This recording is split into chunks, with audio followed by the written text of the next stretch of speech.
بسم اللہ الرحمن الرحیم۔ دور نبوت کا بدترین فرعون ابو جہل اپنے زخموں سے چور جسم کے ساتھ موت کا منتظر تھا۔ اتنے میں حضرت ابن مسعود رضی اللہ تعالی عنہ وہاں پہنچے۔ آپ نے اسے داڑھی سے پکڑا اور گردن پر پاؤں رکھ کر جو زور سے دبایا تو ملعون کی آنکھیں پھٹ پڑیں۔ کہا، اے دشمن خدا، تو فرعون سے بھی بدتر ہے۔ ابو جہل کی زبان کھینچی چلی آتی تھی مگر پھر بھی تمسخر اڑانے سے باز نہ آیا۔ دوستو، یہ وہی ابو جہل ہے جس نے اپنی پوری زندگی پیارے آقا صلی اللہ علیہ وآلہ وسلم کو اذیت دینے میں گزار دی۔ اس کی موت اور اس کی لاش پر ابنتناک انجام کا واقعہ بھی اسی طرح بھیانک ہے کہ جیسے فرعون نمرود کی ہلاکت کے واقعات ہیں۔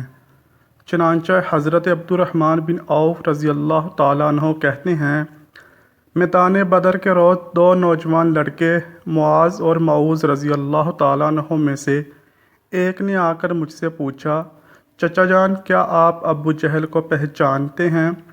میں نے سنا ہے کہ اس نے ہمارے آقا کو بہت دکھ اور اذیتیں پہنچائی ہیں۔ اگر آج وہ مجھے نظر آ گیا تو یا خود قتل ہو جاؤں گا یا اسے قتل کر کے دل کی بھڑاس نکالوں گا۔ میدان بدر میں گھمسان کا رن تھا تو جو ہی مجھے ابو جہل دور سے نظر آیا میں نے اس کی طرف اشارہ کر دیا۔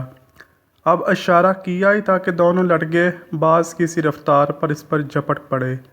ابو جہل اونٹ پر سوار پھرتیاں دکھا رہا تھا۔ انہوں نے جاتے جو اس پر پہلا وار کیا تو اس کا پاؤں پنڈلی سے جدا ہو گیا۔ ابو جہل کا رہتا ہوا اونٹ سے نیچے گر پڑا۔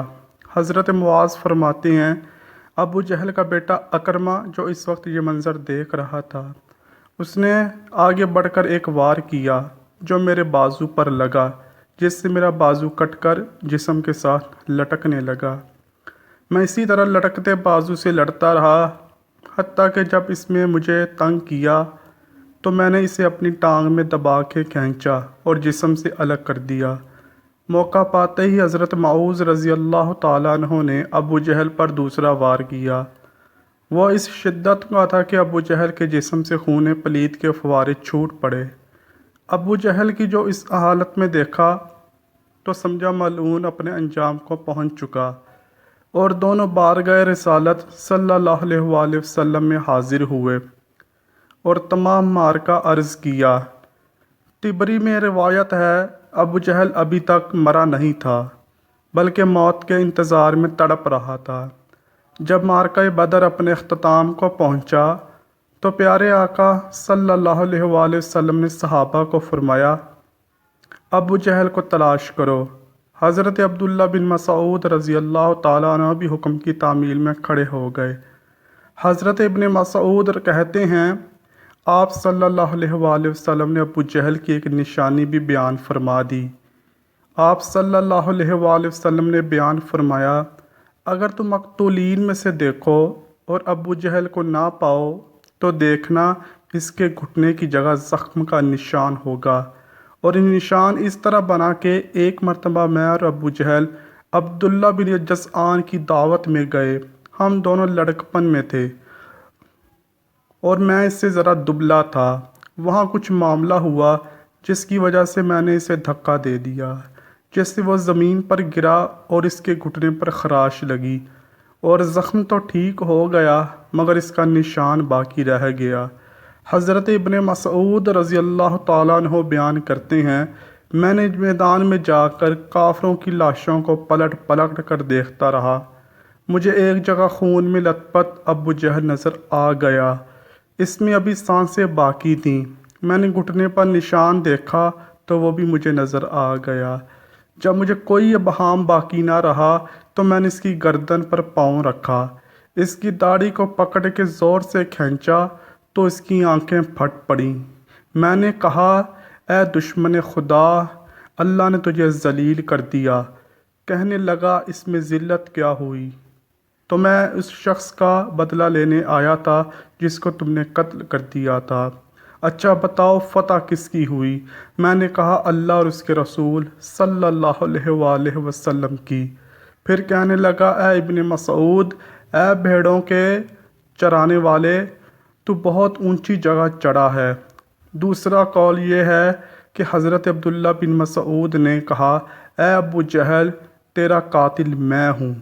کہنے لگا نہیں، تجھ سے پہلے غلاموں نے اپنے آقا کو قتل کیا ہے۔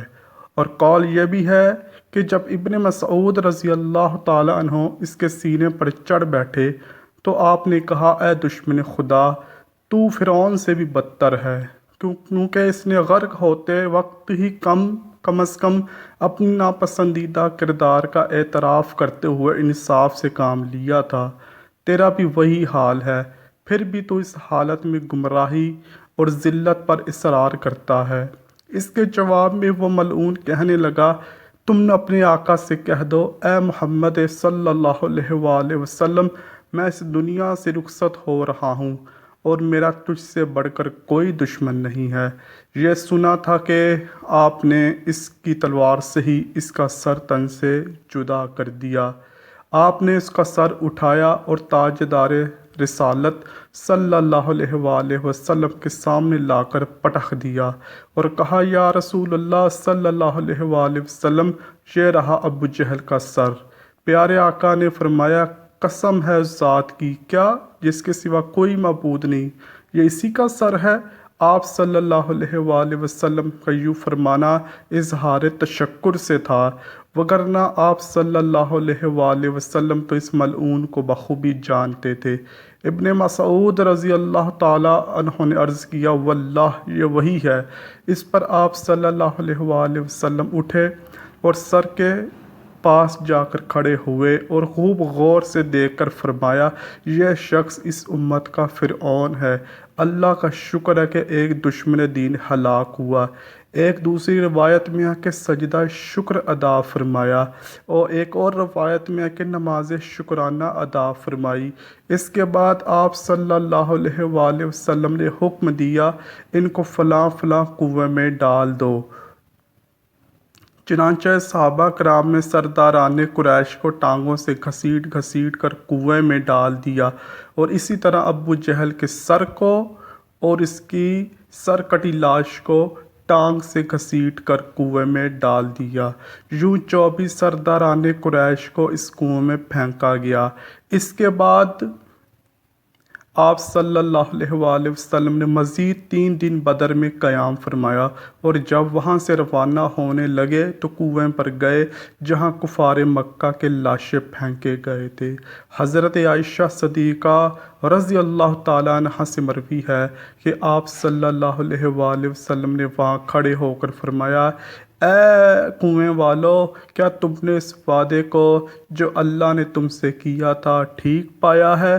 بے شک مجھ سے اللہ نے جو وعدہ کیا تھا سچ ہو گیا۔ اور حضرت انس بن مالک رضی اللہ تعالیٰ عنہ سے روایت ہے کہ آپ صلی اللہ علیہ وآلہ وسلم نے وسط شب میں فرمایا تھا اے کنویں والو، اے ابو جہل بن ہشام، اے عتبہ بن ربیعہ، اے فلاں، جو وعدہ تمہارے رب یعنی بتوں نے تم سے کیا تھا تم نے وہ ٹھیک پایا، کیونکہ میرے رب نے جو مجھ سے وعدہ کیا تھا وہ سچ ہو گیا۔ اس پر صحابہ کرام رضی اللہ تعالیٰ عنہ یا حضرت عمر رضی اللہ تعالیٰ عنہ نے پوچھا یا رسول اللہ صلی اللہ علیہ وآلہ وسلم، آپ صلی اللہ علیہ وآلہ وسلم بے روح جسموں کے ساتھ باتیں کرتے ہیں تو آپ صلی اللہ علیہ وآلہ وسلم نے فرمایا جو بات میں کہتا ہوں اسے تم ان سے کچھ زیادہ نہیں سنتے، البتہ ان میں جواب دینے کی استطاعت نہیں ہے۔ اور امام طبری نقل کرتے ہیں کہ محمد بن اصحاب کہتے ہیں بعض علماء نے یہ بات بھی بیان کی ہے جس روز آپ صلی اللہ علیہ وآلہ وسلم نے گفتگو کی، آپ صلی اللہ علیہ وآلہ وسلم نے فرمایا اے کنویں والو، تم نبی کے اہل خاندان ہو کر اپنے نبی کے حق میں بدترین خاندان تھے۔ تم نے میری تکذیب کی حالانکہ دوسرے لوگوں نے میری تصدیق کی۔ تم نے مجھے گھر سے نکالا، دوسرے لوگوں نے مجھے پناہ دی۔ تم نے مجھ سے جنگ کی، دوسروں نے میری مدد کی۔ اس کے بعد آپ صلی اللہ علیہ وآلہ وسلم نے فرمایا، جو وعدہ تمہارے رب نے تم سے کیا تھا اسے تم نے سچ پایا، میں نے تو اپنے رب کے وعدے کو سچ پایا۔ ابو جہل کی جہالت اور ظلم کا دور اپنے اختتام کو پہنچا۔